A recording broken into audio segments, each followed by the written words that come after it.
Y bueno, todos nosotros en el fondo estamos un poco tratando de llevar la gente a Cristo.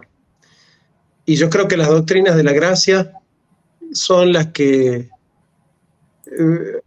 muestran a Dios en lo más alto y al hombre lo humillan El hasta padre Javier Olivera Rabasi. Escúchame, sí. Entonces, yo creo que las doctrinas de la gracia tienen eso para mí. Me muestran a Dios en su grandeza y yo no quiero perder de vista eso, ¿no? El tremendo respeto que hay que tener cuando se habla de Dios, ¿no? El que invoca el nombre de Dios tiene que tener temor y temblor.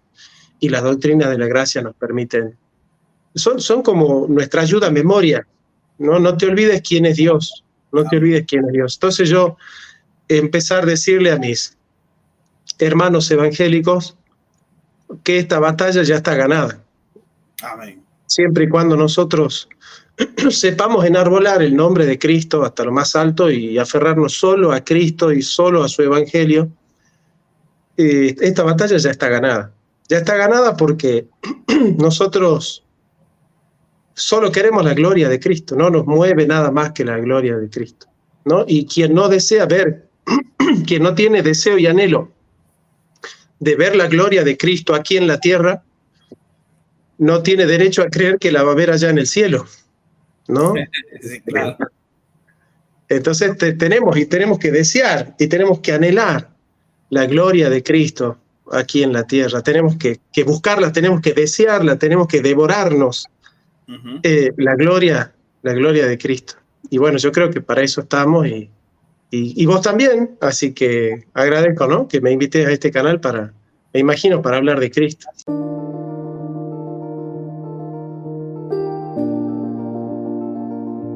La filosofía está hecha para conocer la verdad, pero no una verdad que cierra, sino una que abre caminos. Si todos piensan lo mismo, es porque nadie está pensando. La verdad no es una cosa que se tiene, es un camino que se transita. Siempre digo que un trabajo esencial en la filosofía es la preparatio veritatis, la preparación para la verdad. Y no todos están preparados para conocer esa verdad. Dice Heidegger que el hombre es sein zu Tode, ser para la muerte, pero nadie puede habitar plenamente su muerte si no aprendió a habitar plenamente su vida. Somos seres para la vida.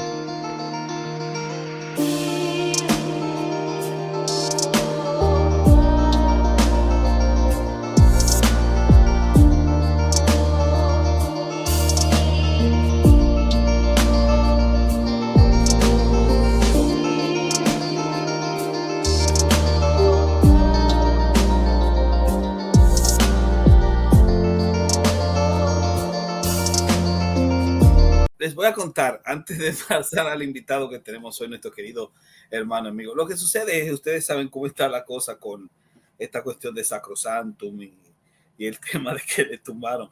Yo no me estoy riendo de que le hayan tumbado su canal, no, jamás, no. De hecho, incluso le estaba diciendo a uno de los hermanos a ver si era posible que tal vez se le pudiese levantar la cuestión esa, porque al final de cuentas, imagínate, producen y todo eso. Pero yo entiendo también la razón de por qué estas cosas ocurrieron. Es que, como hemos dicho muchísimas veces acá, Sacrosantum es una persona que pertenece a ese nivel más bajo del garroterismo como tal. Entonces, habiendo observado y chequeado esta cuestión, me puse a ver un video. Yo no veo mucho los videos del señor Ferreira, pero vi un video que justamente es el que me causó demasiada risa, y es este video que está aquí. Vayan para que vayan a apoyar al señor Ferreira en su nuevo canal Sacrosantum 2, que lo que tiene son 900. Vayan a apoyarlo, por favor, señores, apóyenlo, que él está muy enojado, escúchenlo, por favor. Entonces, como los denuncié públicamente y mostré que era toda una mentira, que era todo farsa, de verdad, perdón, me equivoqué entonces, que De hecho, vamos a quitarlo, porque prontamente nos pueden tomar a nosotros el canal por usar el contenido. Ese señor está muy enojado, muy molesto. De hecho, alguien me confesó que él estaba llamando a todos sus amigos para que denuncien los canales de nosotros, es decir, los canales del señor Pacheco, mi persona, del señor Asaf, sobre todo a Gabriel Azafata, ¿verdad? Sí, ahí quieren tumbarnos todos los canales, justamente porque él se siente molesto, molido, porque a él ya le han dado le han tumbado unos videos, le han tirado unos strikes, y obviamente aquí viene la cuestión. Miren, yo les voy a decir algo. Este canal de aquí ya tiene un ramalazo. En mi país, ramalazo le dicen ese golpe cuando te daban con una correa y te dejaban la marca. Bueno, este canal ya tiene un ramalazo del señor Rich Belmemientes. Este señor obviamente nos puso un strike porque usamos contenido de su canal. Bueno, él usa contenido de nuestro canal y nosotros no hemos hecho nada y aguantamos ese ramalazo sin problema. No lo llamamos para que no lo quitara. Dijimos como campeones, caramba, como hombres, nos aguantamos este ramalazo, ese strike. ¿Por qué? Porque justamente si estamos en este mundo del internet, tenemos que aguantarlas, hay que apañárselas. Pero aquí estaba este señor Sacrosantum llorando como si fuese una Magdalena, pidiendo directamente que iba a denunciar todos los canales posibles que haya por causa de ese video que ustedes conocen y que, por cierto, no lo vamos a analizar hoy, sino el lunes. Pero sin duda alguna, mi consejo para ti, Ferreira, que sé que tú ves estos canales, sé que vas a estar consumiendo esto, mi consejo para ti, amigo mío, mi consejo, aguántate como hombre, ten paz, aguántate como hombre, simplemente. ¿Por qué? Porque yo no tengo ningún problema en que usen mi contenido. De hecho, pueden usar mi contenido, lo que sea, pueden incluso distorsionar mi voz, pueden distorsionar mi cara, yo no tengo ningún inconveniente, pues yo lo tomo a risa. Pero caramba, el objetivo de estos strikes es que se aprenda la lección. ¿Y cuál es la lección que tienes que aprender? De que tú tienes que ser un poquito más suave a la hora de hacer tus análisis. Ese es el objetivo. Tienes que ser más suave a la hora de hacer tus análisis. Tienes que ser más correcto y más honesto. Pero lamentablemente este señor parece no aprender. Y recientemente me han compartido esto que él hizo acá. Míralo acá. Esto que está aquí. Yo no iba a hacer una opinión sobre su video. Pero lamentablemente, como noto que él no aprende la lección, esto fue después de que le strikearan. Gabriel Azafata es un cobarde y me pone a mí y pone a Mensajero Cristiano frente a Rabasi, como que Rabasi nos va a dar una especie de paliza. La pregunta es, ¿cuándo yo he debatido con Rabasi? Y número 2, señor, ya usted le pusieron un strike. Aguántese, por favor, aguántese y aprenda la lección. Dicho esto, señores, hoy tenemos un interesante video. Vamos a tener aquí a nuestro querido hermano, el profesor Jonathan Ramos. Y vamos a tener un encuentro interesante sobre lo que realmente es el debate del año. Debo decir que este es el debate del año. Puede ser que hayan otros, pero este fue un debate que dio mucho de qué hablar y seguirá dando mucho de qué hablar y que ha tenido una muy buena reacción. Es decir, hay muchísima gente que se ha abierto a tener una mejor comprensión de lo que es la fe y de lo que es la fe reformada. Y obviamente debo decir que lo que ha hecho mi querido Jonathan es digno de aplaudir. Yo sé que Jonathan estuvo en el canal de Edgar, que es un canal que arrastra mucho y sin duda alguna mucha gente me ha contado que ha sido de mucha bendición la participación que mi hermano Jonathan tuvo en el canal de Edgar ayer. Así que hoy vamos a tener un encuentro justamente para seguir dialogando sobre esta temática. Y aquí tengo yo a mi gran amigo.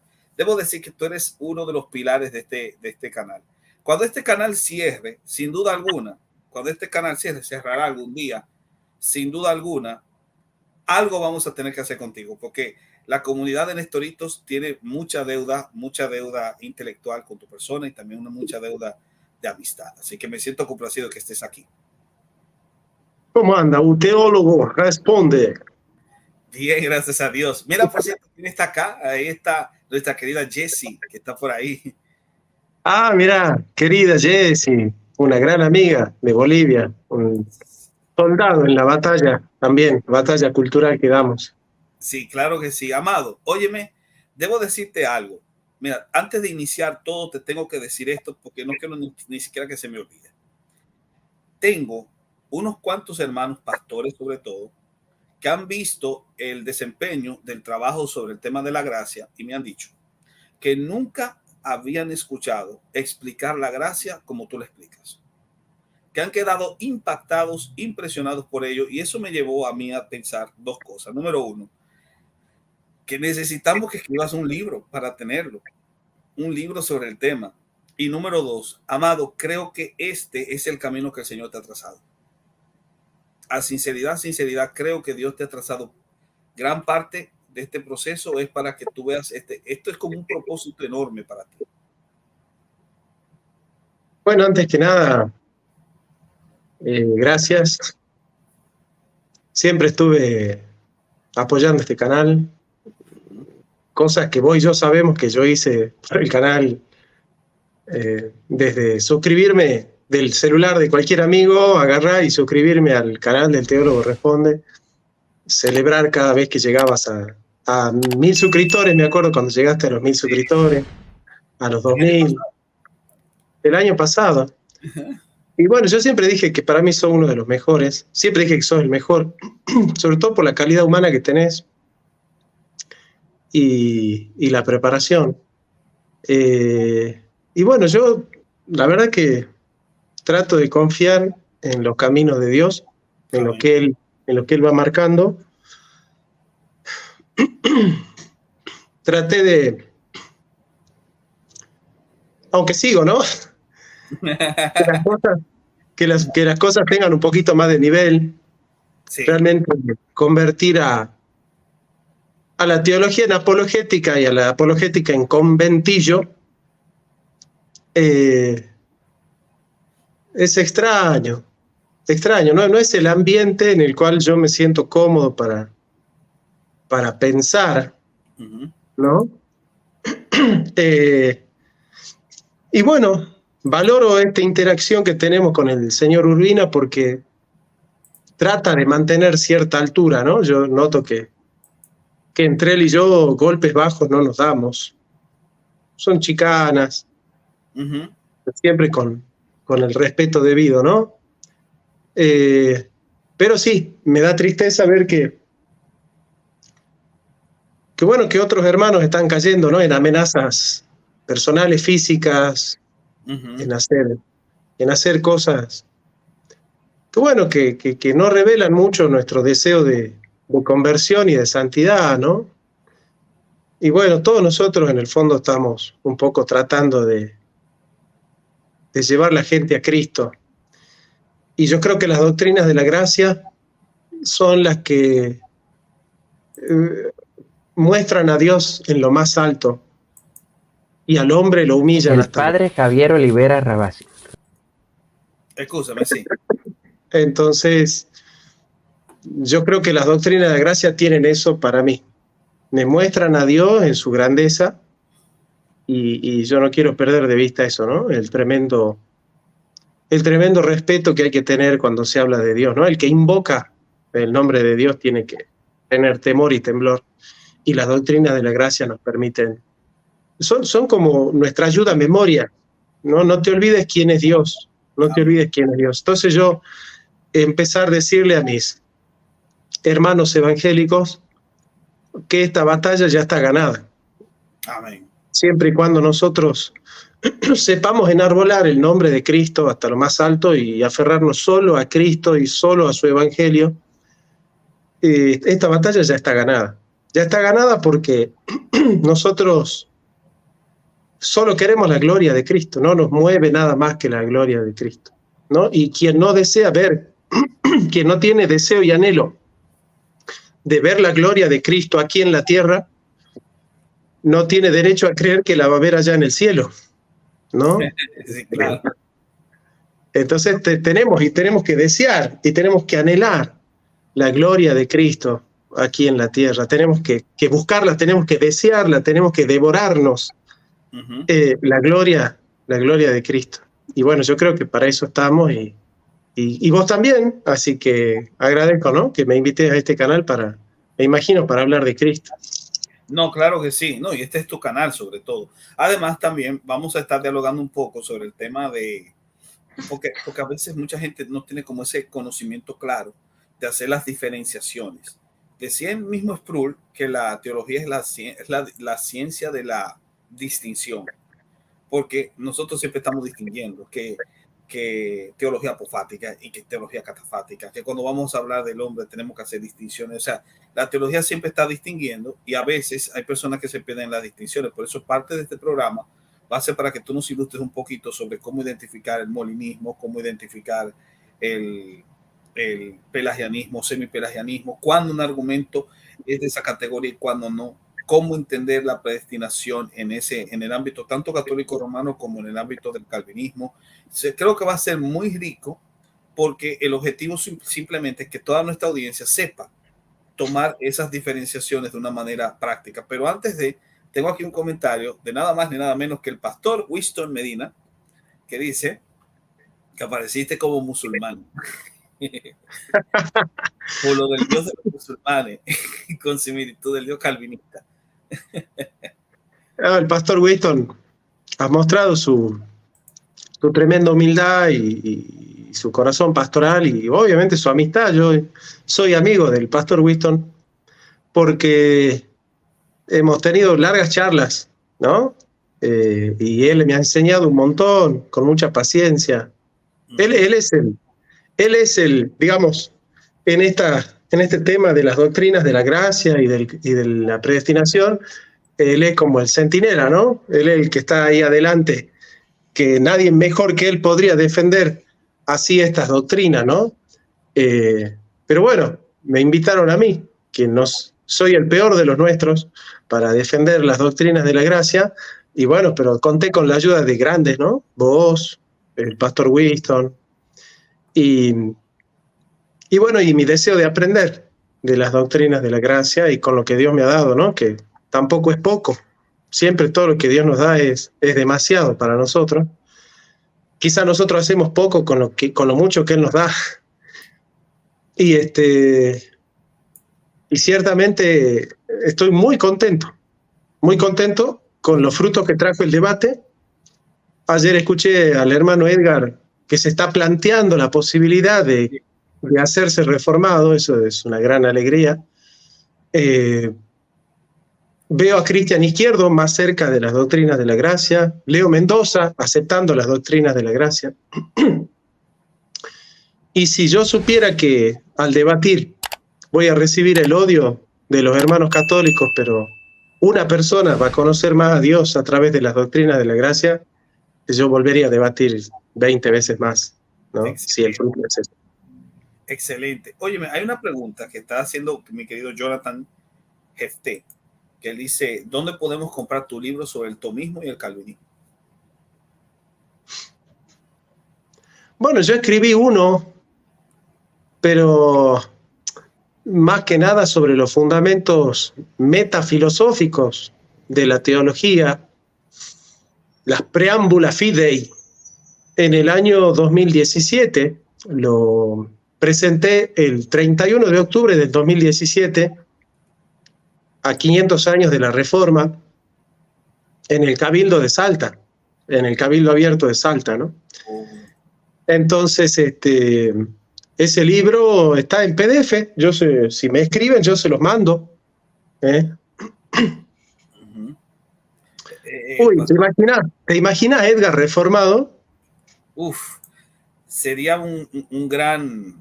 una gran punta de lanza. Poder tener, te digo, sería excelente. Sería una bendición realmente. Sería maravilloso. Sí, aquí, déjame ver, las enseñanzas que has hecho son muy apreciables. Si lo hables, nos manda un fuerte abrazo. Y Eric dice que tiene el libro de fundamentación de la religión cristiana. Es un buen libro, debo decir, buen libro, buen material. Incluso, ¿sabes que fundamentación para la religión cristiana se puede utilizar como un texto auxiliar de hermenéutica? Claro. Sí, puede, hay 3 capítulos sobre hermenéutica. Sí, porque tú tratas sobre la intenso autoris, la intenso lectoris, sobre los paradigmas de equivocidad y de univocidad. Obviamente eso ayuda mucho en los términos técnicos para los hermeneutas, así que es un excelente material yo lo recomiendo en ese punto. Mira, antes de proseguir, hay un video que prepararon especialmente para ti. No lo hizo producción no lo hizo, porque producción está abocada con el comercial del Chicle Ramos. Así que el guión está, debo decirte que ya el guión está, ya nuestro buen Benja hizo el guión, ahora solamente falta, porque van a salir 3 comerciales diferentes. Bueno, creo que son dos comerciales diferentes que nacieron de ese debate, el de los chicles y el de los lentes. Así que Claro, lentes de Calvino. sí, entonces, pero este hermano que es de oído activo, él es el que dirige, nuestro hermano Héctor en Chile, él es el que dirige la plataforma de YouTube de FDL. Él hizo una excelente recopilación de lo que ocurrió cuando Dante Urbina, después de la derrota apabullante que recibió en ese debate, fue al canal del señor Oliver Ravasi. Entonces, el hermano Héctor hizo un muy buen análisis, bien corto, bien breve, pero está dedicado a tu persona. Así que te lo voy a poner para que lo veamos. El padre Javier Olivera Ravasi, reconocido sacerdote católico romano que ejerce sus labores parroquiales en la nación argentina, quien ostenta títulos doctorales y es además autor de varios libros, ha salido en defensa y sanación del ya maltrecho y herido Dante Urbina, mejor conocido dentro de los círculos protestantes de las redes sociales como pedante, y en este pertinaz intento ha cometido varias barrabasadas. Veamos. ¿Cuál es la razón por la que no sería protestante? Porque me quiero salvar, porque no puedo prostituir mi inteligencia y porque sé con todo mi ser que me encuentro en una iglesia fundada por Jesucristo.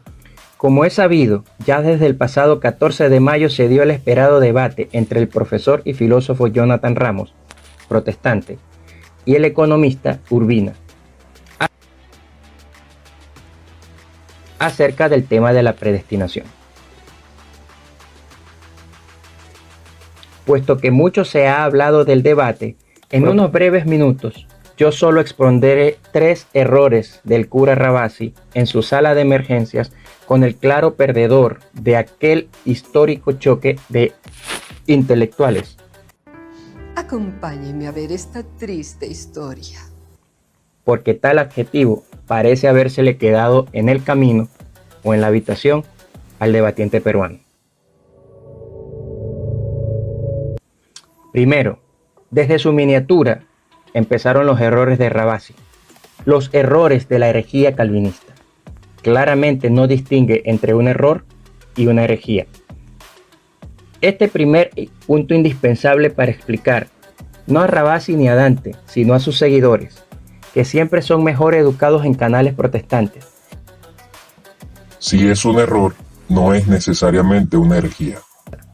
Sin embargo, a la luz de los propios documentos católicos romanos, la definición de herejía es: hay consecuentemente 2 formas de desviarse del cristianismo. Una, cuando uno se rehúsa a creer en Cristo, y es lo que se llama infidelidad, que comparten los paganos y los judíos. La otra, cuando uno restringe su creencia solamente a ciertos puntos de la doctrina de Cristo, seleccionándolos y modificándolos según la propia conveniencia, y es lo que se llama herejía. Cabe resaltar que la fuente de la cual tomo estas afirmaciones es Asiprensa, una página en internet 100% católica.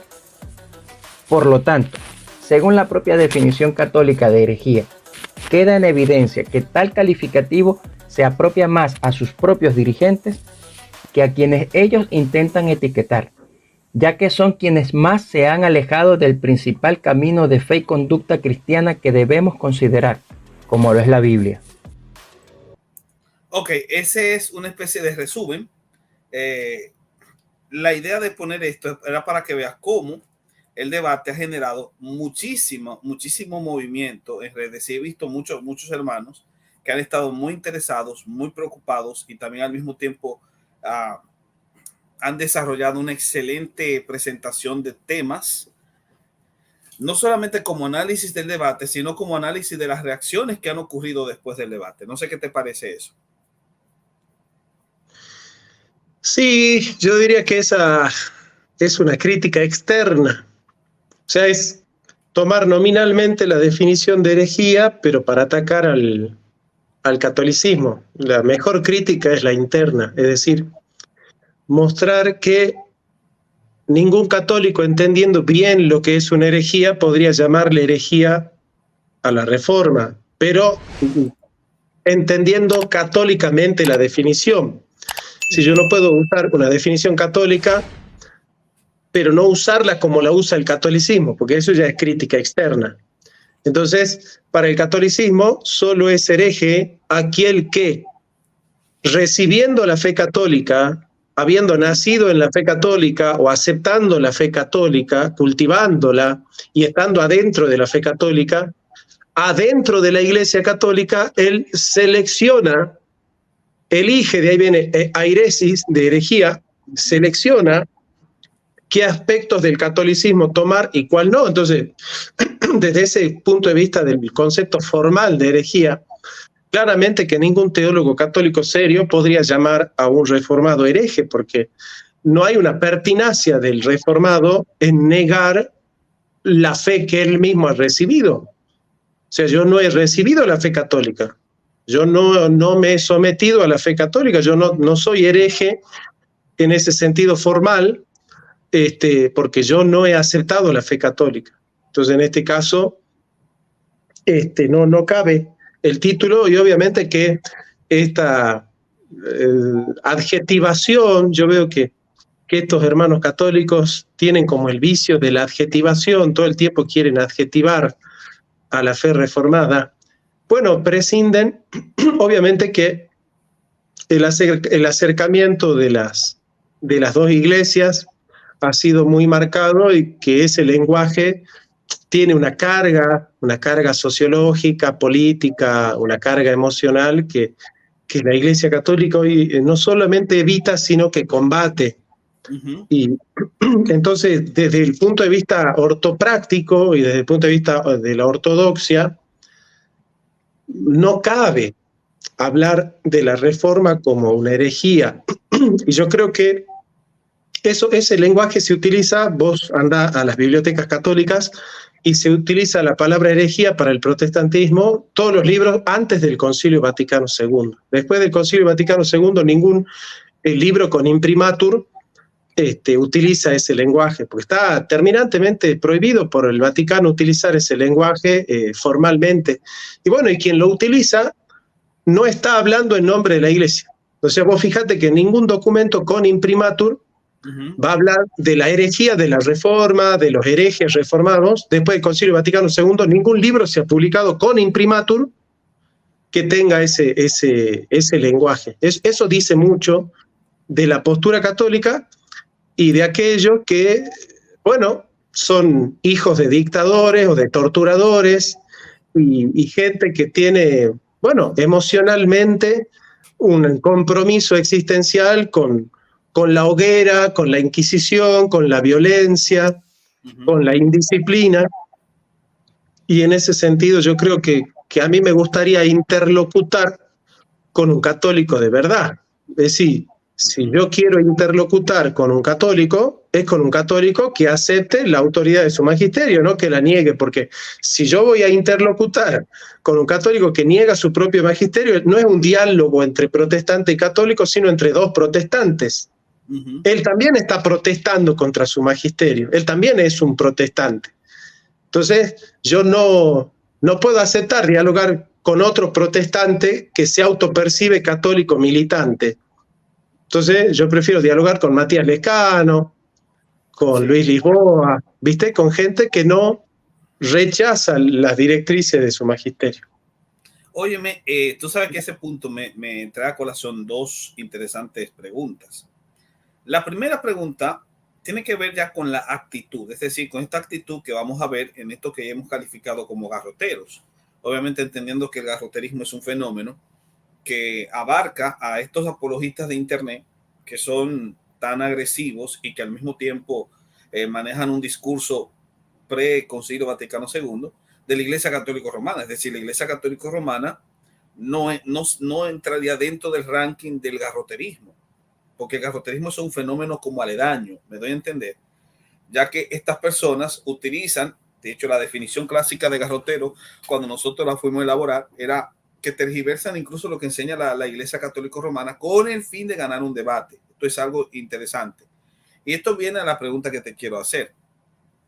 Este discurso de personas como las que te voy a presentar en este video, y que prácticamente son los que marcan la línea para muchos de los católicos que consumen contenido en redes, es un contenido que nosotros podríamos calificar como propio de la institución católico romana, o estas personas realmente representan su propia versión del catolicismo. Y aquí te voy a poner el video más o menos de la soteriología protestante. Ese es el Dios calvinista desenmascarado.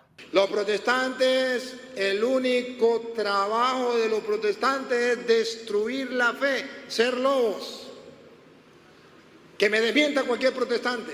Si algo se parece, no digo es al Dios del Islam. Lo que hacen ellos es insertar su teología y sus problemas y sus disputas en su interpretación bíblica. El lobo que son los protestantes están destruyendo la iglesia.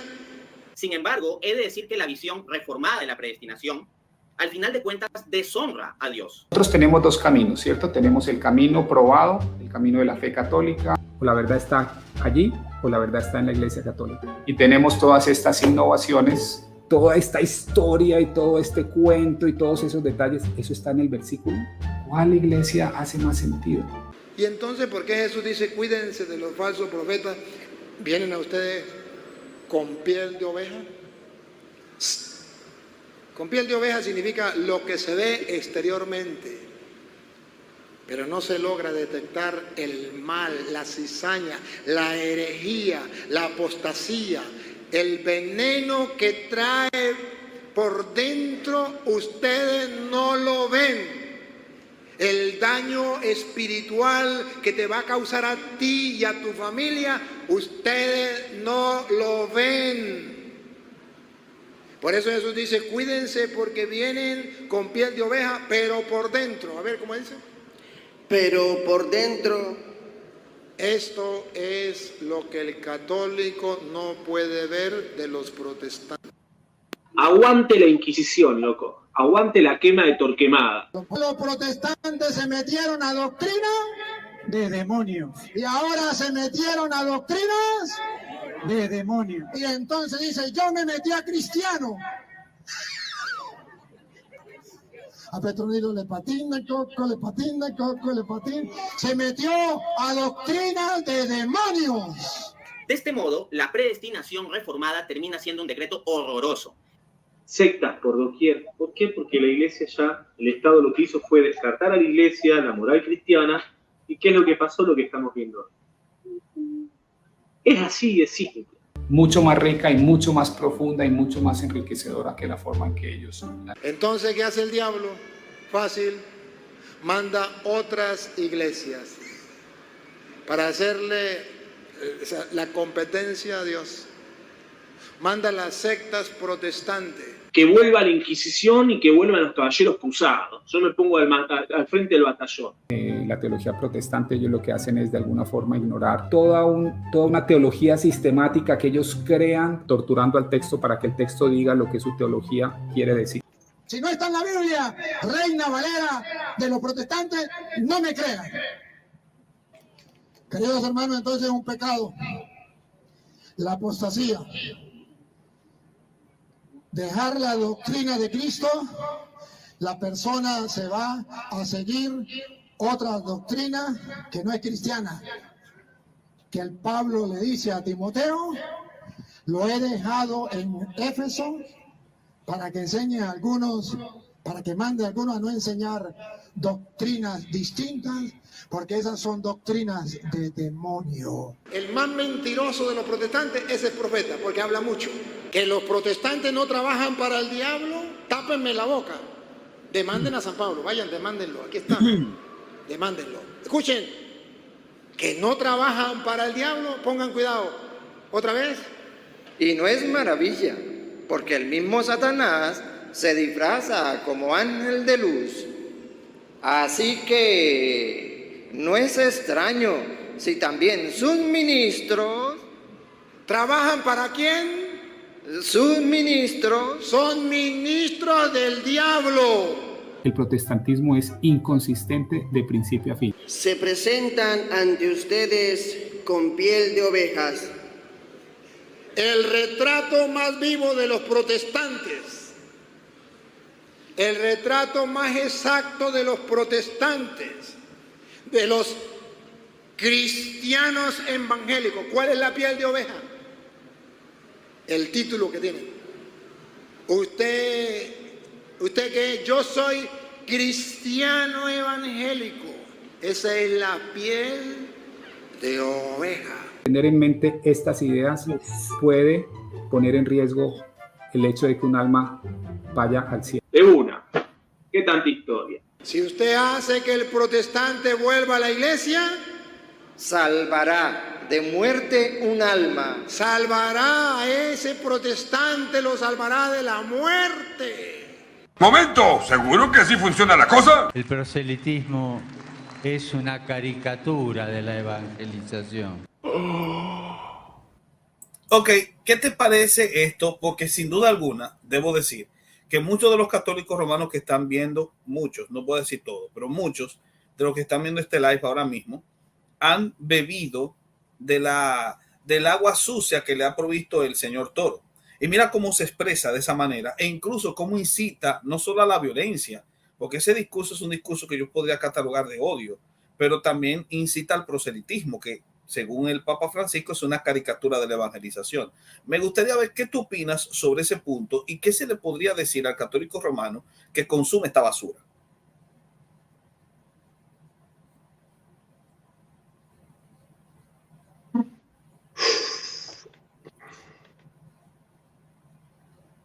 Lo que pasa es que no se puede bailar el tango si no hay dos personas. Entonces, antes que nada, lo que tenemos que hacer nosotros es, nosotros mismos como protestantes, darnos cuenta que en qué nosotros estamos colaborando para que esto siga pasando, ¿no? Porque nosotros también tenemos una responsabilidad frente a Cristo. Y si yo estuviera en un lugar donde está este señor Toro, lo único que haría sería pedir el micrófono para leer Ut unum sint y Unitatis Redintegratio, dos fragmentos, y decirle a este hombre que lo que él dice de la Iglesia Reformada va en contra de lo que su Iglesia dice de la Iglesia Reformada, y que si la Iglesia Reformada es la Iglesia del diablo, no puede ser un medio de gracia, no puede ser un medio de salvación la Iglesia del diablo. Y como el principio de no contradicción de Aristóteles dice que nada puede ser verdadero y falso a la vez, entonces, o la Iglesia Reformada es un medio para la salvación y un medio de gracia, como afirma oficialmente su Iglesia, o es la Iglesia del demonio. Pero no puede ser la Iglesia del demonio y las doctrinas del demonio no pueden ser medios de salvación. Sería muy absurdo creer que Dios a través de doctrinas de demonios salva a la gente. Entonces yo le diría a mi hermano católico, primero le pediría perdón si alguna vez yo he utilizado un lenguaje parecido para hablar de su fe. Y me arrepiento si alguna vez yo utilicé un lenguaje parecido para hablar de su fe. Y segundo diría que vos estás obligado a seguir a tu magisterio. A tu magisterio. Y tu magisterio se toma en serio las palabras de Cristo, que dice que todos los cristianos sean uno, así como yo y tu Padre somos uno, que ellos también sean uno. Para la Iglesia Católica, también para la Iglesia Protestante, pero en esta ocasión estoy hablando de la Católica, la división entre los cristianos es un escándalo. Y para la Iglesia Católica, el que genera la división entre los cristianos es el demonio. Según la doctrina católica, según el pensamiento católico, el padre de la división, el padre de la desunión, el que nos quiere separar, no es Dios. El que nos quiere separar a los cristianos es el demonio. Entonces, bueno, yo no voy a sacar la conclusión, simplemente voy a lanzar las premisas, ¿no? Premisa número 1. El catolicismo considera a la Reforma como medio de gracia. Premisa número 2. El padre Toro sostiene que la Iglesia reformada y las doctrinas reformadas son doctrinas de demonios. Premisa número 3. No pueden ser verdaderas la premisa 1 mayor, la premisa menor, y la premisa mayor y la premisa menor. No pueden ser verdaderas las dos premisas. Conclusión: o es verdad lo que dice la premisa 1, o es verdad lo que dice la premisa 2. Vamos a otro razonamiento. Todo católico es católico porque obedece su magisterio. Premisa número 2. Cualquier sacerdote que enseñe algo que vaya en contra de lo que dice el magisterio se resiste a la verdad católica. Premisa número 3. Todo católico, cuando haya una disyuntiva entre lo que enseña un sacerdote particular y lo que enseña el magisterio, debe seguir lo que dice el magisterio. La conclusión es lo más lógica posible. Y el último silogismo. La Iglesia Católica, siguiendo a Dios, plantea la unión de los cristianos. Premisa número 2. Hay sacerdotes que están buscando la desunión de los cristianos. Premisa número 3. Para la Iglesia Católica, el que procura la desunión es el demonio. La conclusión no la voy a sacar yo, a la conclusión la sacan ustedes, ¿sí? Porque una conclusión se desprende necesariamente de las premisas. ¿Qué les quiero decir con esto? Que si alguien acusa a la Iglesia Reformada de ser doctrina de demonio, está enseñando una doctrina de demonio. Porque para la Iglesia Católica, solo el demonio quiere abrir más la grieta, desunir más a los cristianos, porque la Iglesia Católica no celebra la división. La Iglesia Católica no promueve la división. La Iglesia Católica no enseña la división. La Iglesia Católica no aplaude la división. Para la Iglesia Católica, la división entre los cristianos es un escándalo y está movida por el padre de la mentira y el padre de la corrupción. Es por eso que la Iglesia Católica y la Iglesia Reformada se han ido acercando, no negando la fe de cada una, pero sí conociendo más lo que el otro enseña, para no condenarse de manera absurda. Entonces, las adjetivaciones que lo que intentan hacer es deslegitimar al otro como un creyente o como un hijo de Dios, no pueden ser tomadas como cristianas, ni de parte protestante ni de parte católica. Porque a lo que nos hace cristianos a nosotros es el amor del Padre, el Evangelio del Hijo y el poder del Espíritu. Y tanto católicos como protestantes tenemos, si somos buenos católicos o buenos protestantes, tenemos el amor del Padre, el Evangelio del Hijo y el poder del Espíritu. Entonces, nuestras disputas teológicas y doctrinales no tienen que ver con que los católicos son diabólicos y nosotros somos los santos, o nosotros somos diabólicos y ellos son los santos. El esquema teológico no es maniqueo, no es que mi iglesia es la suma de todos los bienes y la iglesia del otro es la suma de todos los males.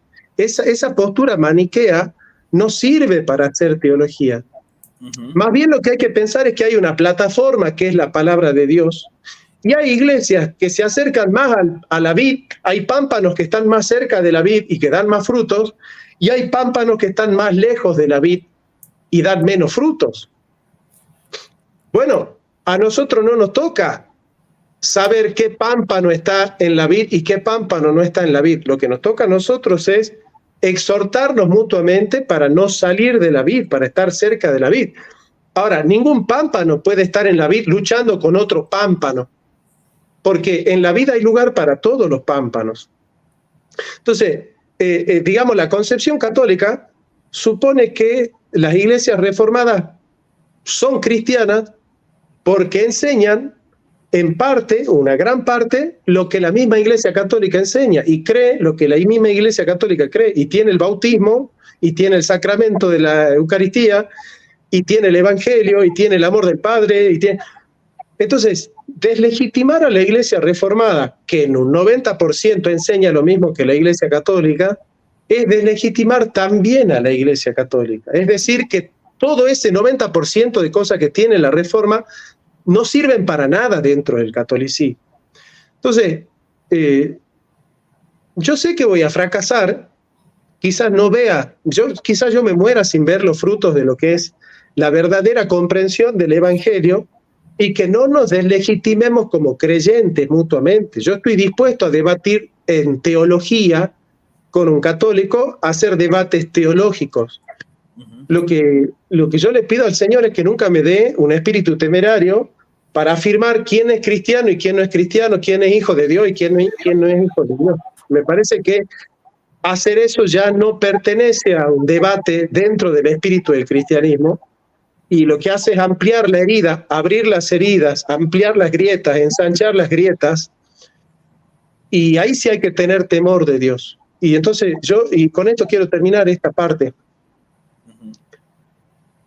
Yo no sé cuántas almas Dios ha salvado a través de la Iglesia Católica, pero probablemente muchas personas han dejado de drogarse por la Iglesia Católica. Y probablemente mucha gente se salvó de la pobreza y del hambre por la Iglesia Católica, y muy probablemente muchos conocieron el amor de Dios a través de la Iglesia Católica. Entonces yo no voy a condenar a la Iglesia Católica, porque yo estaría haciendo un juicio temerario si yo creyera que la Iglesia Católica está movida por el demonio, porque hay mucha gente que ha conocido a Dios a través de esa iglesia. Por el amor de esa gente que conoció a Dios por esa iglesia, al menos mi juicio no puede ser temerario. Tiene que ser temeroso, pero no temerario. Y de la misma razón, un católico no sabe cuántas almas han llegado a Cristo a través de la iglesia evangélica. No sabe cuánta gente salió de las drogas, cuántas mujeres salieron de la prostitución, cuántos hombres aprendieron a leer la Biblia en la iglesia evangélica, cuántos hombres conocieron el poder del Espíritu Santo, el amor del Padre, el Evangelio del Hijo en la iglesia evangélica. Y como dice la misma iglesia católica, llegaron a la salvación y a la gracia por ese medio de gracia que es la iglesia evangélica. Entonces, si Dios está usando en su soberanía a otra iglesia para llevar a mucha gente a los pies de Cristo, ¿quién soy yo para negar ese medio que Dios utiliza? Entonces, por temor a Dios, creo que el juicio tiene que ser más temeroso y menos temerario, porque somos creyentes, todos somos creyentes, aunque a mí no me guste, aunque yo haya cosas del catolicismo que no acepto y que voy a combatir esas cosas que no acepto teológicamente, doctrinariamente, en un debate teológico, lo voy a hacer y lo voy a seguir haciendo y lo voy a seguir haciendo. No lo voy a hacer desde el desconocimiento del otro, de no reconocerlo como creyente, no reconocerlo como hijo, no reconocerlo como cristiano, no reconocerlo en su estatuto de creyente. No lo puedo hacer de esa manera. Eso es hacer más de lo que yo debo y de lo que puedo hacer. Si empezamos a circunscribirnos en debates teológicos, pero que sean teológicos y no descalificativos de la posición del otro frente a Dios, creo que ganamos mucho, y creo que avanzar a descalificativos de la condición y de la posición del otro frente a Dios no tiene que ver tanto con la teología, sino con la propia espiritualidad de la persona, con la propia situación existencial y psicológica de cada uno de nosotros, que intenta reivindicarse a sí mismo negando la condición del otro, negando la posición del otro. Y si examinamos, nos vamos a dar cuenta que la raíz de esa actitud no es el celo por el Evangelio, sino la carne, el egoísmo y las miserias de la carne. Entonces, bueno, eso es lo que... Bueno, yo estoy seguro que quizás muera y no vea los frutos de todo esto, porque parecería que la carne está ganando la batalla, ¿no?, frente al espíritu. Y seguramente si nosotros acá empezamos a despotricar y a hacer todas cosas de la carne, probablemente tengamos 3.000 vistas, y que capaz que si hablamos del Evangelio y de Cristo queden 8 o 9 personas, ¿no? Entonces eso es una señal de que la carne está ganando la batalla frente al espíritu. Al final siempre va a prevalecer el espíritu. Siempre el mayor servirá al menor. Pero por ahora, Esaú está ganando la batalla, por ahora. No, es así, y esperemos que pueda ganar el espíritu. Claro, siempre ganará el espíritu, eso seguro. La segunda cosa que te quería preguntar en torno a ese video que hizo Héctor era ¿hasta qué punto está Ravasi en lo cierto cuando dice que el calvinismo es una herejía? Es decir, desde la posición de la Iglesia Católica Romana, ¿se podría decir que el calvinismo es una herejía o no? Desde el punto de vista formal, no, porque herejía es la negación perspicaz y pertinaz de la fe católica por parte del católico. Es decir, solo el católico puede elegir de entre la fe católica qué dogmas aceptar y cuál no. Yo no estoy eligiendo porque yo nací en otra fe. Entonces no soy propiamente hereje. Después puede haber herejía material en cuanto a una posición frente a los dogmas que no asuma los dogmas de la Iglesia Católica, pero para que sea herejía tiene que compartir el aspecto material y el aspecto formal, no solo el material, porque de ser así, entonces el Islam también sería un hereje y el judío también sería un hereje y todos serían herejes menos los católicos. Entonces, si todos son herejes, nadie es hereje, porque entonces no es una buena categoría la que coloca a todos en el mismo lugar. Justamente una buena categoría es la que separa y distingue lo que es la apostasía, de la herejía, de la infidelidad, y hacer esas distinciones. Pero si todo es hereje, entonces nada es hereje, digamos, ¿no? Nadie es hereje. Entonces, no es hereje el reformado desde un punto de vista material. Ya la Iglesia Católica y la reformada se han acercado mucho, se han desprejuiciado mucho, y bueno, eso ha permitido que el acercamiento sea sincero, honesto, ¿no? Y no hipócrita.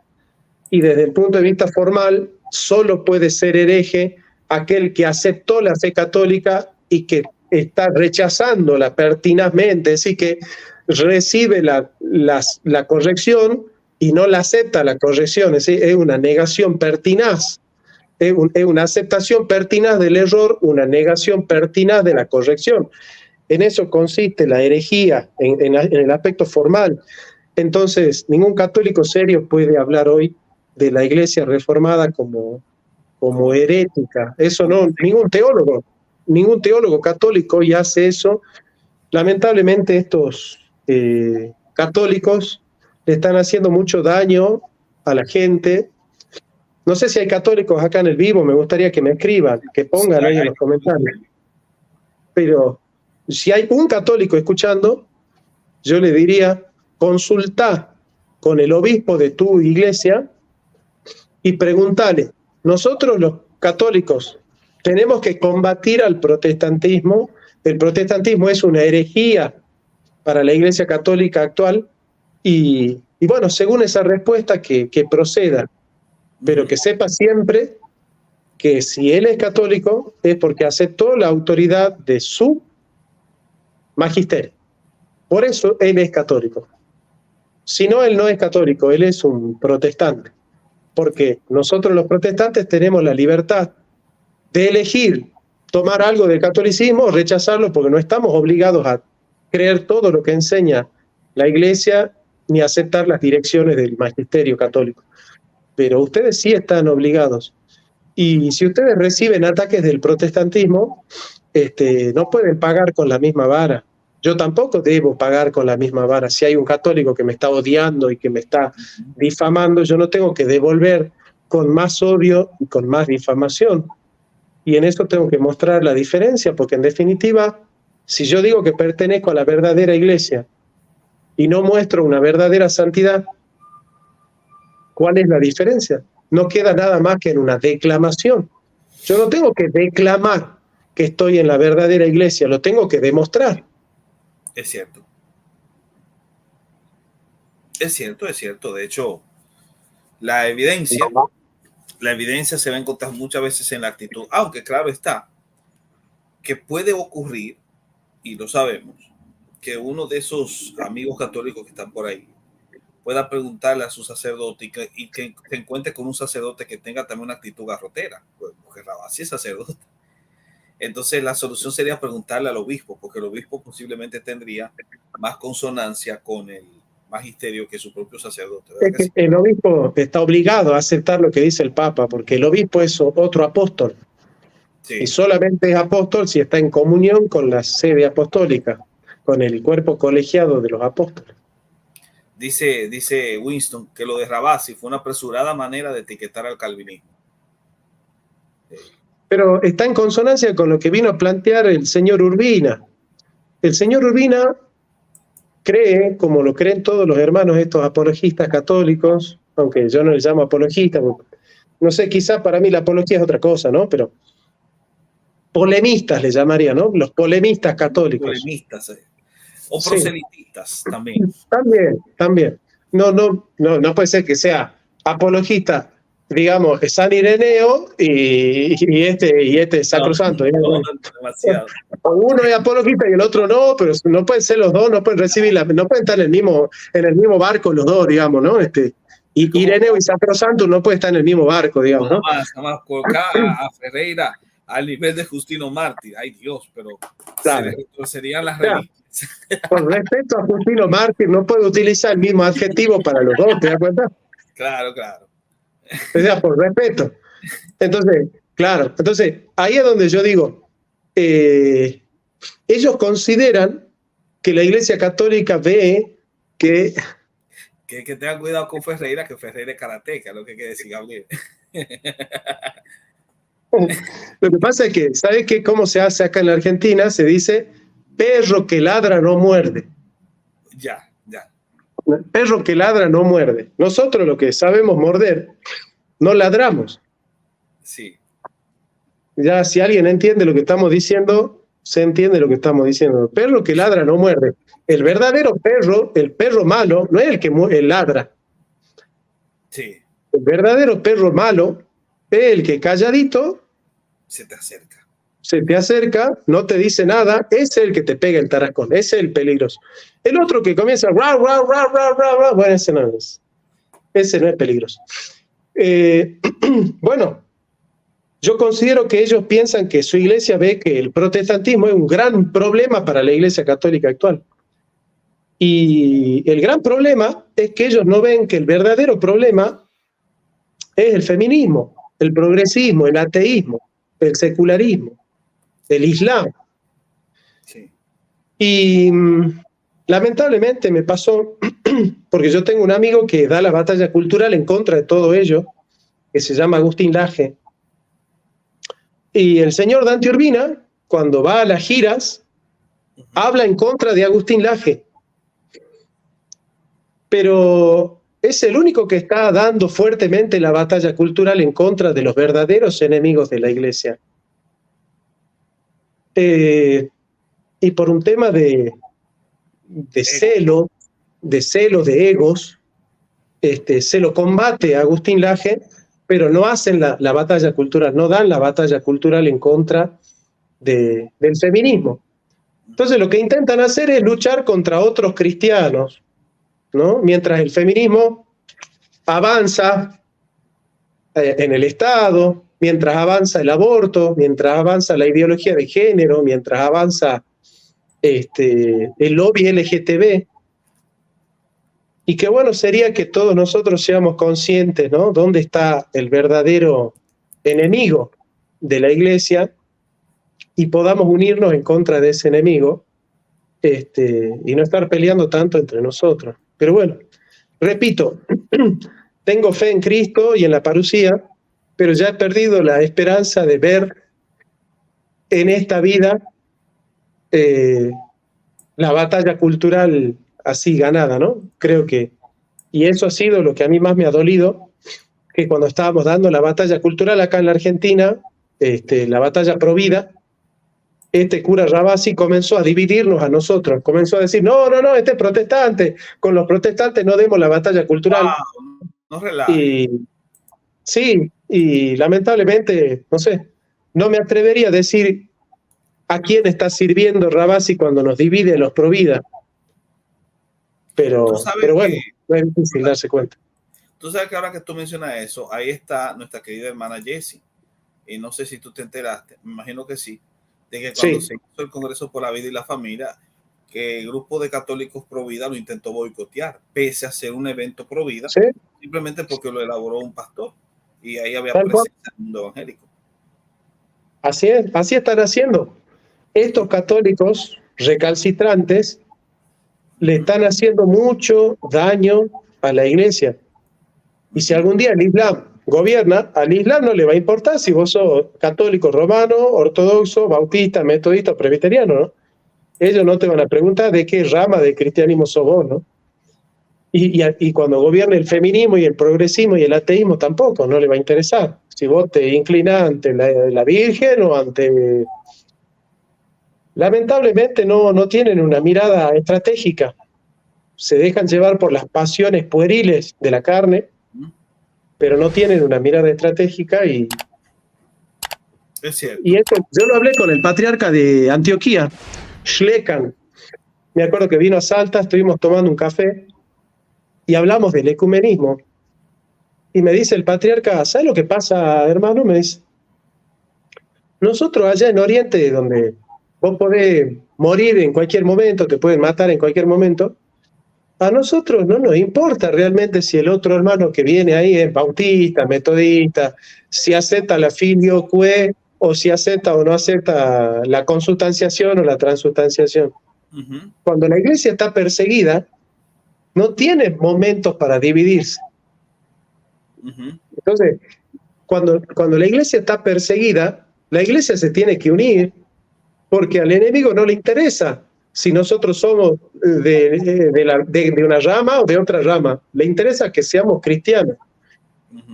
Y en Occidente las iglesias, como no están percibiendo la persecución que está sufriendo el cristianismo, nos peleamos entre nosotros, ¿no? Ya lo decía el Martín Fierro, ¿no? Los hermanos sean unidos porque esa es la ley primera, en todo tiempo que sea, porque si entre ellos se pelean, los devoran los de afuera. Y bueno, lamentablemente, yo creo que no lo vemos. No lo vemos porque ese es un gran triunfo de Satanás. Impedir que nosotros veamos realmente dónde está el problema de la iglesia y bueno, y hacer foco en cosas que el magisterio no ve como problema. El magisterio actual no ve como problema el protestantismo. No hay ninguna encíclica que haya hecho hincapié en el problema del protestantismo. Las encíclicas ven que el problema es el cambio climático, la pobreza, la desigualdad, la devastación de la tierra. Esos son los problemas que ve la iglesia y que manda la iglesia a resolver. Pero no el protestantismo, no es ningún papa del Concilio Vaticano en adelante dijo, che, el protestantismo es un gran problema para la iglesia. Entonces, eso quiere decir que mientras el Toro dice que nosotros seguimos doctrinas de demonios, lo que ocurre en el mundo es esto. Come on. No, come on. Let's go. Let's go. Hey. Hey. Hey, come on, Jenna, go. Y mira, Let's go. Eso parece chiste, pero según estaba investigando, capaz que todavía mi investigación no está madura, pero según estuve investigando es que la tipa se cree perro. La tipa se cree en este caso perro y es penoso, pero alguien podría decir que la lucha del garrotero es justamente contra el progresismo que se ha metido dentro de la Iglesia Católica Romana, y por esas razones que ellos asumen como este discurso tan templario, esta idea de asumir preconciliarmente el discurso antiecuménico que se tenía, porque ellos entienden que el ecumenismo de la Iglesia Católica Romana es una evidencia de que se degradó, y por esa razón ellos tienen que seguir combatiendo el protestantismo, porque esta iglesia que es no enemiga del protestantismo, sino que al mismo tiempo es una iglesia que abraza el diálogo y que evita el proselitismo, es justamente esa iglesia progresista, malsana, que hay que combatir. ¿Qué tú dirías al respecto? Mira, yo te lo voy a decir de cerca, te voy a dar un testimonio de cerca. Yo fui profesor durante muchos años del Instituto de Formación Superior Monseñor Tabela, que era un instituto de teología. Yo enseñaba ética y sociología de la educación en ese instituto de formación teológica, que era el único instituto de formación teológica en Salta, oficial, avalado por el Ministerio de Educación. El rector del instituto era una persona que no era tan ecuménica. Entonces, esa persona no estaba dispuesta. ¿Luis es católico? No. Jonatariano. El rector de este instituto no era muy ecuménico y no estaba dispuesto a abrir el espacio del Monseñor Tabela para pastores protestantes. Bueno, en Salta era ley enseñar educación religiosa en las escuelas públicas. Era ley, estaba avalado por la Constitución. ¿Qué pasó? El progresismo comenzó a avanzar para prohibir la enseñanza religiosa en las escuelas en el año 2014. Cuando estuvieron a punto de cerrar la enseñanza religiosa en las escuelas, este rector de Monseñor Tabela fue a buscar a los pastores evangélicos para que lo ayuden a hacer una nota para que no cierren educación religiosa en las escuelas. Y la actitud siempre quedó como muy extraña. ¿Cómo? ¿Vos no querías que los pastores evangélicos enseñen en el Monseñor Tabela, pero ahora vos querés que los pastores evangélicos firmen con el Monseñor Tabela que no se cierre la educación religiosa en la escuela? Entonces, ¿cuál era la actitud del catolicismo? Nosotros queremos hegemonizar la enseñanza religiosa en las escuelas, no queremos preparar con pastores protestantes en protestantismo a los alumnos del Tabela, pero cuando quieran cerrar la educación religiosa en las escuelas, queremos que los protestantes vengan a firmar con nosotros que no la cierren. ¿Y qué hicieron los pastores evangélicos? Le dijeron, nosotros con el Tabela no tenemos nada que ver. Así que no nos vengan a buscar a nosotros para firmar nada, porque nosotros con el Tabela no tenemos nada que ver. Entonces ahí el cura se dio cuenta y dijo, claro, si yo he tratado como enemigo a los pastores evangélicos, ¿por qué ahora yo les pido que, como mis amigos, firmen para que no se cierre la educación religiosa en la escuela? ¿Y qué terminó pasando en Salta? ¿La sacrosanta Iglesia Católica tuvo el poder de frenar el secularismo? No, venció la masonería, venció el progresismo, porque los católicos pensaron, nosotros somos una iglesia tan poderosa que no necesitamos la ayuda del protestantismo. ¿Y qué pasó? ¿Ganó la sacrosanta Iglesia Católica o ganó la masonería? Ganó la masonería. En Salta ganó la masonería porque estos catoliquitos pensaban que con el poder de la Iglesia Católica ya era suficiente y que los evangélicos no son necesarios. Cuando estuvieron a punto de perder, ahí recién se acordaron del poder que tiene la Iglesia evangélica y fueron a buscar a los pastores evangélicos, y ahí los pastores evangélicos dijeron, listo, yo no servía hasta el lunes, ahora el miércoles tampoco sirvo. Y si yo no era valioso el lunes, el miércoles tampoco soy valioso.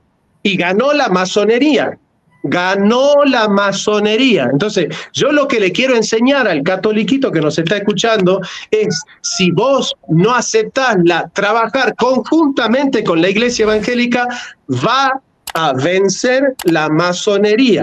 Y vos lo sabés que es así. Y vos sabés que tu sacrosanta iglesia no tiene todo el poder para vencer a la masonería, al liberalismo, al ultracapitalismo, al metacapitalismo, a Soros, a Rockefeller, a Morgan y a todos los grandes enemigos del cristianismo. Tu iglesia sola hoy ya no va a poder vencer a todo eso si no se une con los demás cristianos. Ah, no, yo creo porque no prevalecerá en contra de la iglesia. Claro, vos pensás que cuando está diciendo no prevalecer en contra de la iglesia, significa que la masonería no puede vencer al obispo católico de tu iglesia. Ahí está el problema. Entonces, lo que yo les digo es, se está perdiendo la batalla por la mentalidad que tienen ustedes. Cuando se gana la batalla es cuando católicos y protestantes trabajan juntos en contra del progresismo. Y que el que quiere separar a católicos y evangélicos para que la lucha se dé con menos fuerza, no es Dios, es otro. Porque en la masonería le encanta la división, a la masonería le conviene que nosotros estemos divididos. Y acá en Salta no ganó tu sacrosanta Iglesia Católica. Acá en Salta ganó la masonería y acaban de denunciar al arzobispo de Salta que ya tiene problemas legales porque el feminismo se metió en las monjas católicas, en las carmelitas católicas. El feminismo, las carmelitas católicas se hicieron feministas en la iglesia de Salta y las carmelitas católicas denunciaron al cardenal Mario Carnielo, lo denunciaron penalmente por violencia de género y el arzobispo católico, que es amigo del Papa, está teniendo problemas legales tremendos fruto del feminismo. Y van a decirle al arzobispo Carnielo que la iglesia evangélica es una porquería, que son unos sectarios, que Lutero se suicidó y que los protestantes son herejes, o decirle si el arzobispo católico no desea que la iglesia evangélica le tire una mano y lo ayude y lo defienda también.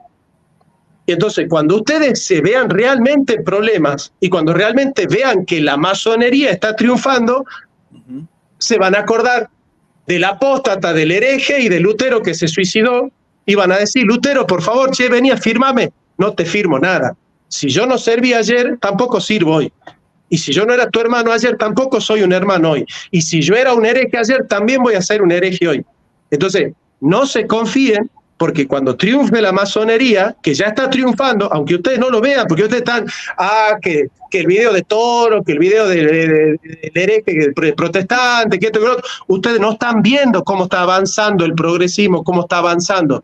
Pero habla con el obispo Carnielo y preguntale si el progresismo está teniendo o no está teniendo poder, y preguntale si él no se ve en aprietos por el progresismo. Entonces, abran los ojitos y dense en cuenta que los problemas que está teniendo la iglesia no va a poder solucionarlos solamente la iglesia sin la ayuda de la iglesia evangélica. Y están perdiendo la batalla porque ustedes están armando un catolicismo de 4 paredes donde solamente caben 4 personas. Ese es el catolicismo dogmático que están teniendo ustedes porque están convirtiendo a la iglesia católica en una secta. Están convirtiendo a la iglesia católica en una secta. Arrecia, varón. Wow. Oh, tremendo, tremendo. Esto está, este mano a mano está bien encendido. Está buenísimo, buenísimo.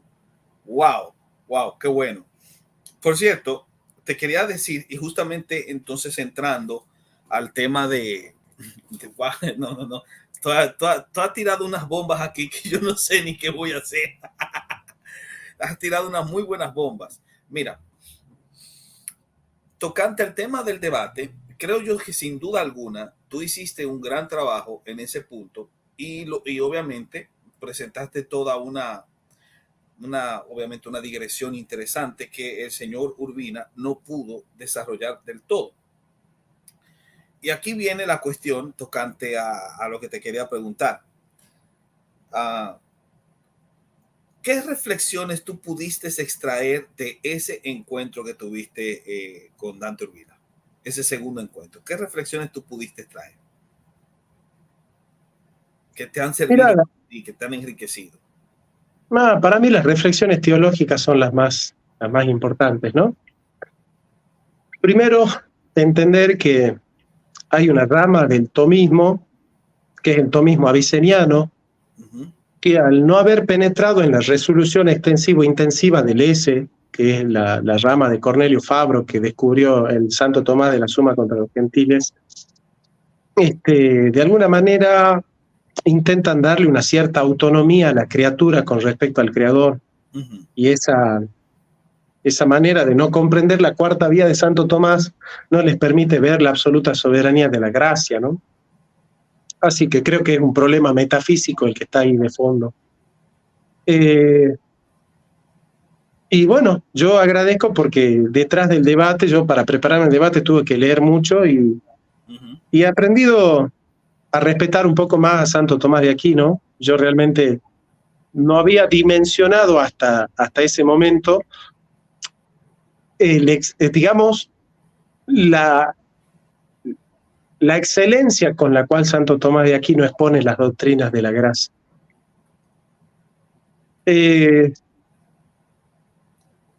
Y a mí lo que me pasa es justamente eso, cuando yo hablo de las doctrinas de la gracia, me olvido que soy un filósofo y ya no las enseño, sino que las predico.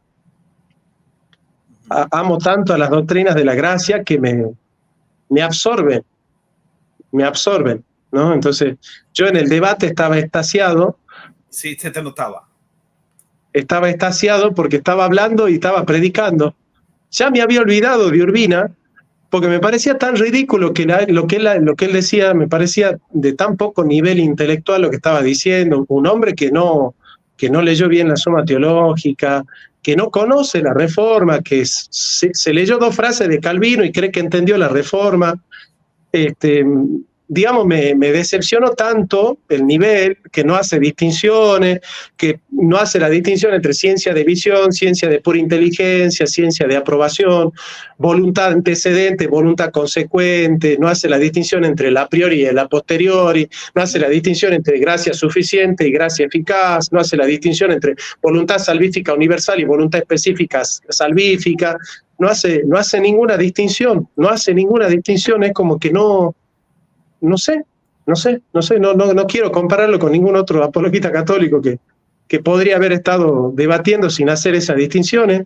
Sí. Pensé que las podía haber hecho. Y cuando vi que no las hizo, bueno, yo traté de, en mi exposición, dejar tan clara y evidente la verdad que caiga de maduro que él no estaba comprendiendo lo que es la gracia, ¿no? Y bueno, yo le doy gracias al Espíritu Santo que me permitió a mí poder ser, porque soy un indigno, que yo no soy digno de ser el que tiene en sus bocas las doctrinas de la gracia, ha escogido al más vil, al más débil, al más despreciado de todos para avergonzar a los sabios y a los fuertes, y las doctrinas de la gracia tienen un poder tremendo, así que lo que tenemos que hacer nosotros cuando hablamos de ella es menguar completamente para que sea la gloria de Cristo la que esté ahí hablando, y esos son los frutos de las conversiones que se están dando ahora, es fruto de que Dios me ha permitido a mí hablar de las doctrinas de la gracia, menguando yo completamente, y por eso yo le doy gloria a Dios por eso, y estoy completamente satisfecho con lo que Dios hizo en el debate y lo que está haciendo después del debate. Excelente, excelente. Dice Gerardo que definitivamente este no es el Jonathan de hace 2 meses, este Jonathan está lleno del Espíritu Santo. ¿Tú has sentido un cambio así espiritualmente hablando en tu crecimiento? ¿Te has sentido que has crecido espiritualmente más después del debate? Cuéntanos, háblanos de eso, que yo sé que a la gente le interesa mucho escucharlo. Mira, yo para debatir tuve que acercarme mucho a Dios. Porque yo le decía al Señor, defender tus doctrinas, pero sin vos no tiene sentido. Hablar de Cristo sin Cristo no tiene sentido. Hablar de la gracia sin la gracia no tiene sentido. Hablar de la salvación sin ser salvado no tiene sentido. Entonces, le pedí al Espíritu Santo que me acompañe, que me renueve, que me redima, que me purifique. Y curiosamente, porque todo es paradigmático en mi vida, he podido afirmarme en la fe evangélica a través de un católico que es Santo Tomás de Aquino.